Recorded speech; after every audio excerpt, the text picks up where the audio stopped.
آپ کی بھرپور تالیوں میں ہمدرد پبلک اسکول کی لائبہ ارسلان۔ نبی نے زندگی میں ہی مصلی دے۔ حاضرین محفل السلام علیکم۔ میرا نام لائبہ ارسلان ہے اور میرا تعلق ہمدرد پبلک اسکول سے ہے۔ میری تقریر کا موضوع صدیق اکبر رضی اللہ تعالیٰ عنہ اور عشق رسول صلی اللہ علیہ وآلہ وسلم۔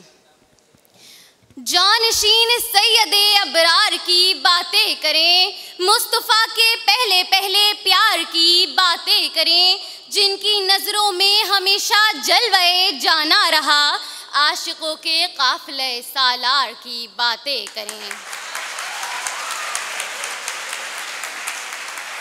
نام عبداللہ، کنیت ابو بکر اور لقب صدیق۔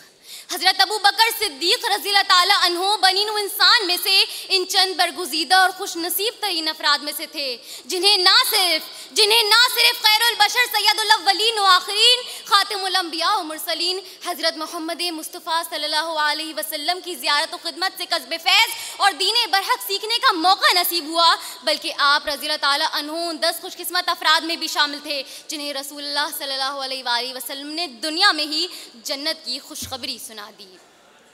امیر المؤمنی ہیں آپ، امام المسلمی ہیں آپ، نبی نے جنتی جن کو کہا صدیق اکبر ہیں۔ حاضرین محفل، اگر ہم صدیق اکبر رضی اللہ تعالیٰ عنہ کی زندگی پر نظر ڈالیں تو آپ کی زندگی عشق رسول کا مرقع نظر آتی ہے۔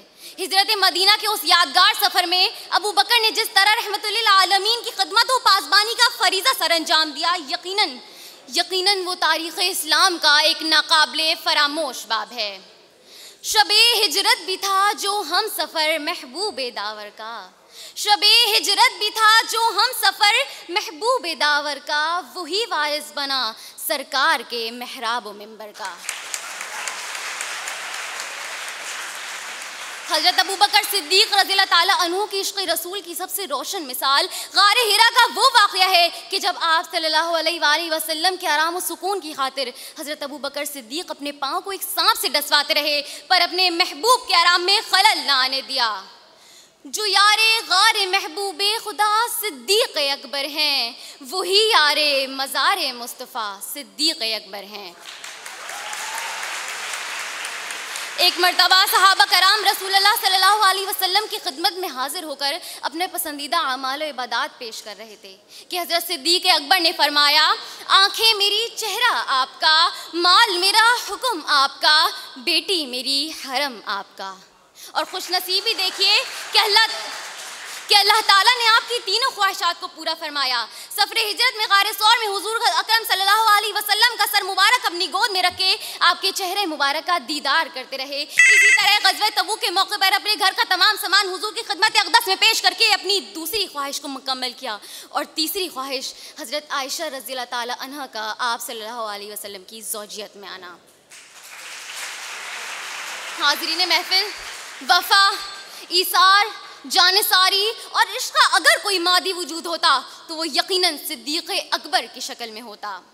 یقیناً منبع خوف خدا صدیق اکبر ہیں، یقیناً منبع خوف خدا صدیق اکبر ہیں، حقیقی عاشق خیر الورا صدیق اکبر ہیں۔ ابو بکر رضی اللہ تعالیٰ عنہ کی محبوب خدا سے عشق و محبت یک طرفہ نہ تھی، بلکہ خاتم الانبیاء حضرت محمد صلی اللہ علیہ وسلم بھی آپ سے خاص لگاؤ رکھتے تھے۔ ایک موقع پر آپ نے ارشاد فرمایا، ان اللہ بعثنی الیکم فقلتم کذبت وقال ابو بکر صدقت، یعنی اللہ نے مجھے تم لوگوں کی جانب مبعوث فرمایا جب تم لوگوں نے مجھے جھٹلایا اور ابو بکر نے میری تصدیق کی۔ آخر میں بس یہی کہنا چاہتی ہوں کہ اللہ مجھے اور آپ کو عاشق رسول بنائے، ہمارا حلیہ و حیت اعمال و افعال یہ باور کرارے ہوں کہ ہاں ہم اسی آخری نبی کے امتی ہیں کہ جن سے صحابہ نے ایسا سچا عشق کر کے دکھایا کہ جس کی مثال نہیں ملتی۔ وہ پہلا مددگار، پہلا صحابی، نبی نے جسے ہر قدم پر دعا دی، وہ افضل بشر بعد غز انبیاء ہے، وہ جانے صداقت، وہ جانے وفا ہے، فرشتے اسی کی اداؤں پہ عاشق، اسی کی نمازوں دعاؤں پہ عاشق، نبیوں سے کمتر، اماموں سے اعلیٰ، محمد سے ہر دم وفا کرنے والا، وہ صدیق اکبر جس کا لقب ہے، وہ پہلا خلیفہ، وہ پہلا عدل ہے۔ شکریہ۔